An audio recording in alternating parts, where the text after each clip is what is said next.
एक बार की बात है, एक छोटे से गांव में आदित्य और विजय नाम के दो दोस्त रहते थे। वे साथ में खेलते कूदते थे, कोई भी काम हो साथ में करते या कहीं आते जाते तो साथ में ही।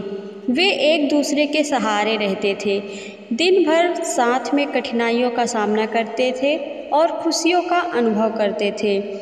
एक दिन जब वे घूमने निकले तब उन्होंने गांव के पास के जंगल में एक पुराना छोड़ा हुआ कुआं देखा।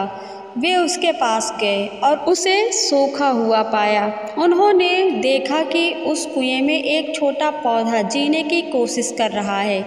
दोनों दोस्तों को पौधे के प्रति दया हुई और उन्होंने तय किया कि वे इसे अपने गांव में ले जाएंगे और इसकी देखभाल करेंगे। उन्होंने पौधे को नीचे से खुदाई की और उसे धीरे धीरे कुआं से निकाल लिया। वापस गांव में उन्होंने पौधे के लिए एक ठीक स्थान ढूंढा और उसे वहां रखा। उन्होंने उसे आशा नाम दिया क्योंकि उन्होंने सोचा कि वो आशा और सफलता का संकेत है। समय के साथ आदित्य और विजय अलग अलग दिशाओं में चले गए। वे अपने अपने काम में व्यस्त हो गए और उनकी दोस्ती में कमी आ गई। दूसरी तरफ आशा, जिसकी वे दोनों मिलकर देखभाल करते, वो भी अकेली हो गई और कमज़ोर हो गई। एक दिन जब विजय गांव के पास से गुजर रहा था, उसने देखा कि आशा बहुत कमज़ोर हो गई है। उसकी पत्तियां सूख रही थीं और उसका रंग बिरंगा चमक खत्म हो गया था। विजय को दुख हुआ और वह जल्दी से आदित्य को ढूंढने निकल पड़ा। उन्होंने बातचीत की और मिलकर समस्या को हल करने का निर्णय लिया।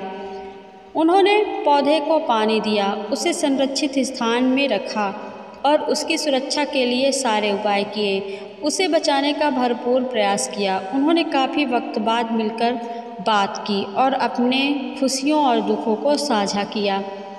उनके प्रयास से आशा को फिर से जीने की शक्ति मिली। उसकी पत्तियां फिर से उज्जवल हुईं और वह भी फिर से विकसित होने लगी। वह एक सुंदर वृक्ष बन गई और उसकी छाया और फूल लोगों को सुख और आनंद देते थे। इस वृक्ष ने समुदाय की एकजुटता और दोस्ती की महत्वपूर्णता को याद दिलाया। आदित्य और विजय ने उस दिन एक महत्वपूर्ण सबक सीखा। उन्होंने जान लिया कि सच्ची दोस्ती विश्वास और सहयोग की जड़ों से जुड़ी होती है।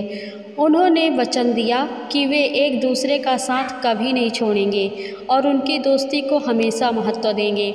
जब वे आशा की छाँव में खड़े होते तो उन्हें यह यकीन होता है कि उनकी दोस्ती और उनका संघर्ष सब कुछ बहुत सुंदर और अनमोल है।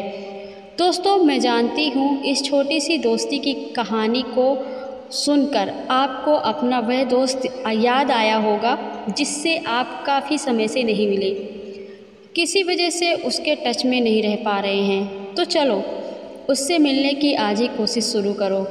इस कहानी को उसके साथ शेयर करो ताकि उसके मन में भी यही ख्याल आए और आपकी दोस्ती को एक नया रूप, एक नई ताकत मिल जाए।